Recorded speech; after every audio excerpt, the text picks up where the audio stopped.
Capítulo V. O sol havia acabado de nascer no horizonte quando Bela saiu para dar a refeição matinal às galinhas. Os pássaros piavam e uma brisa gentil soprava ao longo das colinas. Junto ao belo céu azul sem nuvens, era a imagem perfeita de uma manhã. Então Bela escutou uma bufada familiar. Ela ficou surpresa ao se virar e ver Felipe parado ao lado do portão do cercado. O corpo do animal estava trêmulo e encharcado de suor. O branco de seus olhos apareceu quando, nervoso, ele começou a bater as patas no chão. Felipe, disse Bela, apressando-se para abrir o cercado para que o cavalo pudesse beber água. Ela o acariciou gentilmente. O que está fazendo aqui? Onde está? A mão dela parou no meio do gesto. Então começou a tremer quando ela viu as tiras rasgadas onde o arreio deveria estar amarrado. Os olhos de Bela se arregalaram ainda mais quando ela notou as rédeas estraçalhadas. Algo havia acontecido com seu pai, algo ruim. Sem parar para pensar no que estava fazendo, Bela jogou uma sela sobre o dorso de Felipe, apertou ao redor do animal e colocou novas rédeas sobre sua cabeça. Ela sabia que era pedir demais ao cavalo, mas ele era o único que sabia onde estava a morrice. Ela montou o animal e o guiou adiante. Bela sabia que seu pai fora para a floresta.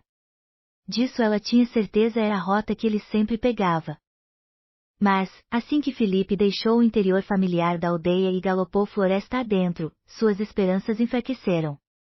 Aquela parte da floresta era enorme. Encontrar um homem naquela imensidão parecia quase impossível. Rápido, Felipe, disse ela enquanto o cavalo rodeava uma árvore que havia sido partida ao meio. Leve-me até meu pai. A mata ficou ainda mais fechada e o céu, mais escuro, mas Felipe mergulhou destemido nas sombras. Bela examinou o chão e as laterais do pequeno caminho. De repente, avistou a carroça do pai. Estava no chão, tombada. As belas caixinhas de música estavam espalhadas, algumas tão quebradas que não tinham conserto, outras um pouco menos danificadas. Mas não havia sinal de seu pai. Cutucando Felipe com os calcanhares, ela o apressou. O cavalo galopou adiante, parecendo reconhecer o caminho estreito e sinuoso. Bela quis acreditar que aquele era o trajeto que seu pai havia percorrido. Para seu alívio, um portão surgiu alguns instantes depois. Além das grossas barras de ferro, ela avistou um gigantesco castelo de pedra. Felipe relinchou. Seu pai tinha que estar ali, em algum lugar. Bela podia sentir. Ela desmontou apressada e acariciou Felipe.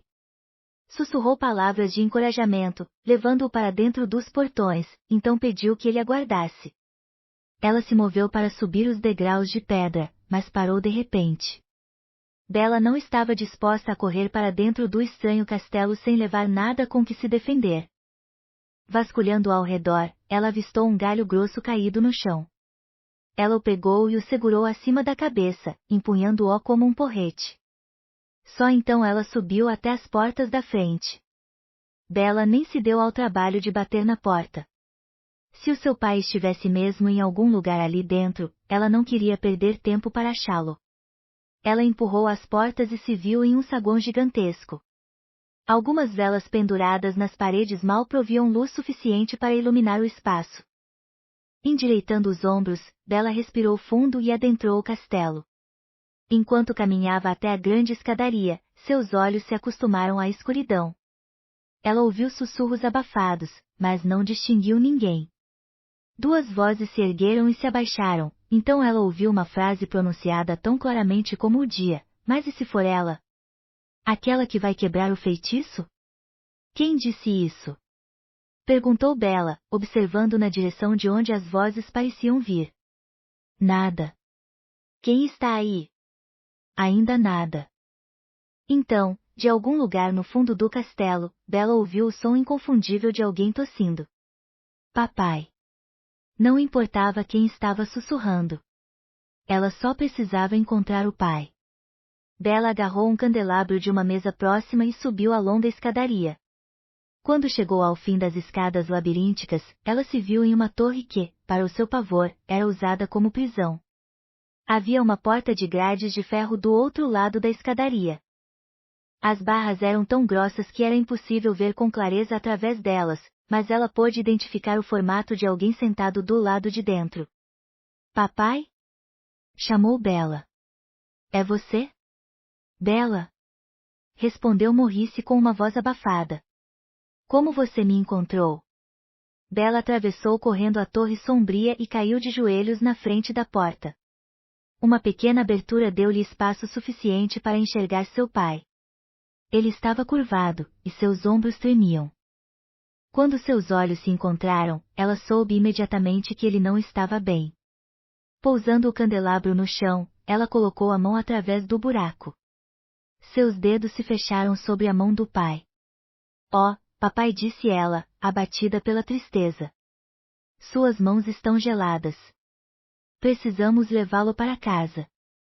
Para sua surpresa, Maurice discordou. Bella, você precisa ir embora daqui. Quando ela o ignorou e começou a usar o galho para golpear o cadeado de ferro, ele ficou ainda mais nervoso. Pare. Eles vão ouvi-la. Bella parou. Quem são eles? Perguntou ela, inclinando a cabeça. Bella se lembrou das vozes fantasmagóricas que ouvira antes. Quem fez isso com você? Não há tempo para explicar. Disse seu pai. Você tem que ir. Bella balançou a cabeça, teimosa. Eu não vou deixá-lo. Maurice sufocou um gemido. Ele sempre amara a tenacidade e a coragem da filha, mas naquele momento só queria que ela lhe obedecesse. Ele não conseguiria lidar com a ideia de ver sua doce garotinha encontrando a criatura que o prendera naquela cela. Bella, este castelo está vivo. Contou ele, tentando fazê-la entender. Você precisa sair daqui antes que ele a encontre. Ele. Repetiu Bella. Antes que Maurice pudesse abrir a boca para responder, um rugido ecoou pela torre. Bella se virou rapidamente, erguendo o galho no ar. Mas era inútil.